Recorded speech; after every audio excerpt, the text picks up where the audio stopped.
चलो निकलो, निकलो, चलो चलो बाहर निकलो। हमारे मेहमान आए नहीं कि भिखारी पहले ही आ गए। चलो निकलो।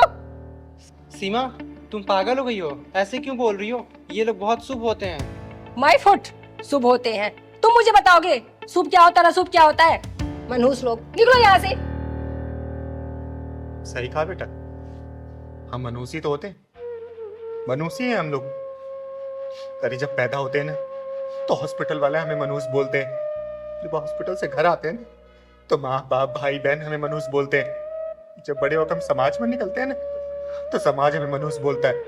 मनुष्य थे हम लोग, तभी तो तुम हमसे इस तरीके से बात कर रही हो। मनुष्य हम लोग, मनुष्य। दीदी, आप परेशान मत हो, मैं इसके तरफ से माफी मांगता हूँ। दीदी, तुम क्यों माफी मांग रहे हो? ये क्या हमारे रिश्तेदार लगते हैं? इनसे इसी तरीके से बात किया जाता है। समझ में आई बात? तू अभी तक खड़ी है? चल निकल यहाँ से। चलो चलते हैं। नहीं पहलवान, किन्नरों की मर्यादा क्या होती है ना, आज ये चिंगारी इन लोगों को बता के जाएगी। क्या बोला था बेटा तूने कि हम किन्नर लोग भिखारी होते हैं, मनुष्य होते हैं? बेटा, हम किन्नर लोग अभी के नहीं है। हमारी कहानी तो आदि अनादि काल से चली आ रही है। भगवान भोलेनाथ का जो रूप है ना, अर्धनारेश्वर रूप, वो हम लोगों का है। महाभारत में अगर शिखंडी नहीं होता ना तो पांडव कभी भी जीत नहीं पाते। द्रोणाचार्य की मृत्यु का कारण भी एक किन्नर ही था, क्योंकि शिखंडी एक किन्नर था बेटा, समझी? सीमा, माफी मांगो दीदी से। माफी? और इससे? बिल्कुल नहीं। बेटा, आपको माफी मांगने की कोई जरूरत नहीं है, मत मांगो माफी। और हम लोग मनुष्य है, हम कितने ही मनुष्य है ना, तो आप जैसे लोगों को दुआएं देते हैं कि आपके घर में हमेशा खुशियां ही रहे। कभी भी किसी घर में बच्चा होता है ना तो हम लोग बधाई गीत गाने जाते हैं। कोई भी आयोजन हमारे बिना पूरा नहीं होता है, चाहे कितने भी खर्चे कर लो, जब तक किन्नर नहीं जाते बधाई देने ना तो शुभ नहीं माना जाता उस जगह को।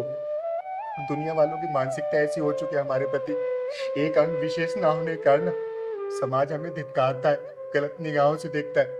कोई छक्का बोलता है, कोई हिजड़ा बोलता है, कोई ताली बजाने वाला बोलता है, कोई रेड लाइट पे खड़े होने वाला बोलता है। अरे हमारी क्या गलती है बताओ ना? अरे उसी भगवान ने हमें भी पैदा किया है ना, जिन्होंने आप लोगों को पैदा किया है। अरे आप लोग पास तो भगवान ने 2 हाथ 2 पैर सब कुछ दिया, हम लोग को ही बराबर दिया, सिर्फ एक अंग विशेष नहीं दिया। हमारी गलती है क्या?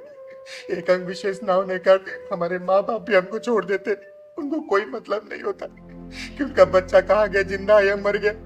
समाज पे धक्के खा खा के हम लोग बड़े होते हैं, जीते हैं, पलते हैं। अरे मृत्यु अगर इतना आसान होता ना तो हम किन्नर लोग कब के मर चुके होते। लेकिन मैंने सुना है ना कि मृत्यु बड़ी डरावनी होती है, इसीलिए मरने का कोई भी सोच नहीं पाता।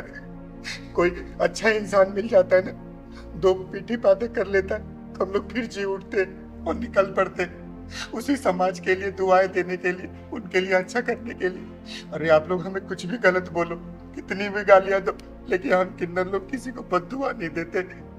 बताए बेटा, जब भगवान श्री राम 14 वर्ष के वनवास के लिए जा रहे थे ना तो सारे अयोध्यावासी उनको छोड़ने गए थे, जिसमें नर थे, नारी थे और हम किन्नर थे। तो भगवान श्री राम जी ने बोला कि आज जितने भी नर नारी है सब वापस अयोध्या लौट चले जाए, लेकिन उन्होंने हमारे बारे में कुछ भी नहीं बोला और वो चले गए। हम किन्नर लोग 14 साल तक वहां इंतजार किए प्रभु श्री राम जी का। जब प्रभु श्री राम जी सीता जी को लेके वापस आ रहे थे ना तब तक हम लोग वहां पे थे। प्रभु श्री राम ने जब देखा तो उन्होंने पूछा आप लोग यहाँ क्या कर रहे? तब हम किन्नरों ने बोला कि हे प्रभु, आपने तो नर और नारी को वापस जाने के लिए बोल दिया था, लेकिन हम किन्नरों को वापस जाने के लिए नहीं बोला। तब प्रभु श्री राम हमारी भक्ति से प्रसन्न हुए और उन्होंने हमें आशीर्वाद दिया कि हे किन्नर, कि आप लोगों का हम आशीर्वाद देते कि कोई भी मंगल कार्य आप लोगों के आशीर्वाद के बिना पूरा नहीं होगा। आप लोग किसी को भी आशीर्वाद देंगे ना तो बहुत फलेगा फूलेगा, इसलिए हम किन्नर इस धरती पे आए हैं ना तो हम अपने प्रभु श्री राम की बातें मानते। दुनिया हमें कुछ भी कहती है ना, हम उनको सिर्फ आशीर्वाद देते हैं, उनके लिए दुआएं देते हैं। पर अरे आप लोगों से 10, 20, 50, 100 रुपए मिल जाता है, उससे हमें क्या होता है? लेकिन उस 10-20 रुपए के साथ साथ जो हम लोग आप लोगों को लाखों की दुआएं देते हैं ना, वो आपके बहुत काम आती है, बहुत काम आती है। और मैं तो यहाँ पे चकाचौंध देखी तो इसलिए मैंने सोचा कि शादी ब्याह के शायद घर होगा तो मैं दुआ देने आ गई। लेकिन कोई बात नहीं, आप लोग खुश रहो, हमेशा खुश रहो। चल पहलवान चल। दीदी मुझे माफ कर दो दीदी, मैं नादान आपको समझ नहीं पाई। मुझे माफ कर दो दीदी, मेरी गलतियों को माफ कर दो। बेटा देख, मैंने ये नहीं बोला कि तूने जानबूझ के किया। हमारे समाज की मानसिकता ही यही है, हम किन्नरों को इसी दृष्टि से देखा जाता है। हम किन्नरों को अच्छा माना ही नहीं है आज तक, तो तुम लोग कैसे सीखोगे?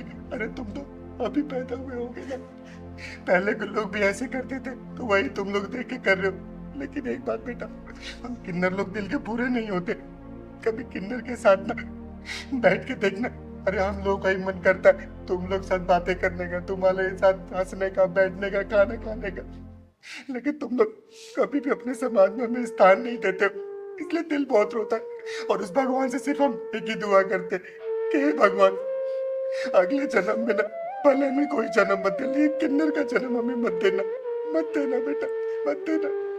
एक बात और बेटा, शायद तुम लोगों को दिमाग में आता होगा, जब किन्नर की मृत्यु होती है तो उसे चप्पलों से मार के उसका अंतिम संस्कार किया जाता है।